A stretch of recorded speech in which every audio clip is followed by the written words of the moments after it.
ভারতীয় গণমাধ্যমের এই তৎপরতা নিয়ে আপনাদের মূল্যায়নটা কি? ভারতীয় গণমাধ্যমের তৎপরতাটা হচ্ছে আমার ধারণা, আমি ধারণা করি বা আমরা ধারণা করি দে আর পেইড অ্যাকচুয়ালি।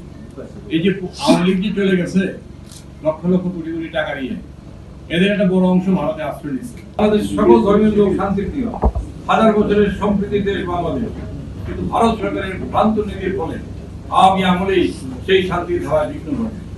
2014, 2018, 2024 সালে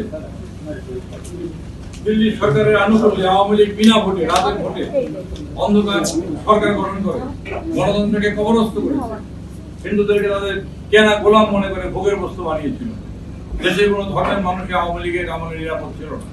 আওয়ামী লীগ বিশ্বাস করে দেশের মানুষ নয়, দিল্লি তাদের ত্রাণকর্তা।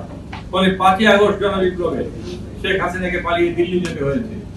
নিজের মতো মানুষ হয়েছে ভারত বিরোধী।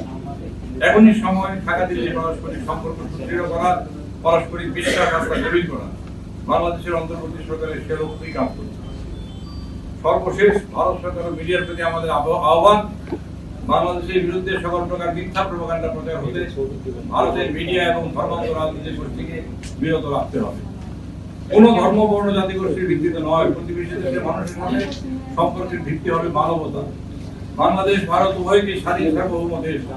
উভয় দেশের পারস্পরিক স্বাধীনতা সার্বভৌমত্বের প্রতি সুরক্ষা ও সম্মান নিশ্চিত করতে হবে।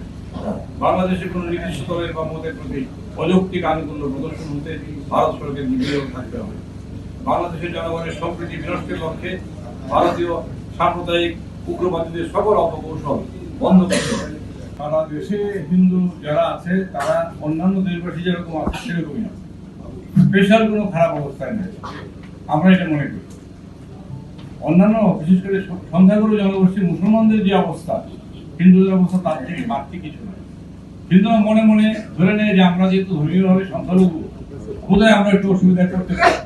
এটা আমাদের মনস্তাত্ত্বিক ব্যাপার, কিন্তু বাস্তবে কিন্তু আমরা তেমন কিছু পাই না। বরং যেটা পাচ্ছি, আওয়ামী লীগের আমলে হিন্দুদেরকে আওয়ামী লীগ বলে তোমরা যে অন্য দলে যাইবা, অন্য দলকে তোমাদের বিশ্বাস করে, তোমরা হলে আমাদের লোক। এবং আমাদের লোক বলে তাদের অধিকার থেকে তাদের যে স্বাধীন অধিকার, এটা থেকে তাদেরকে খর্ব করা হয় এবং কৌশলে আওয়ামী লীগের।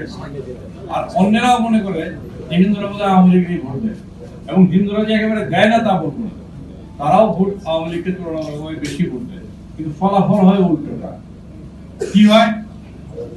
গ্রামে গঞ্জে অত্যাচার করে, হিন্দুরা কষ্টে বলতেও পারে না যে অত্যাচার করা হয়। বলে যে আমরা আওয়ামী লীগের পক্ষে ভোট দেই, কিন্তু এই আওয়ামী লীগ যদি আমাদের অত্যাচার করে আমরা কাকে বলবো?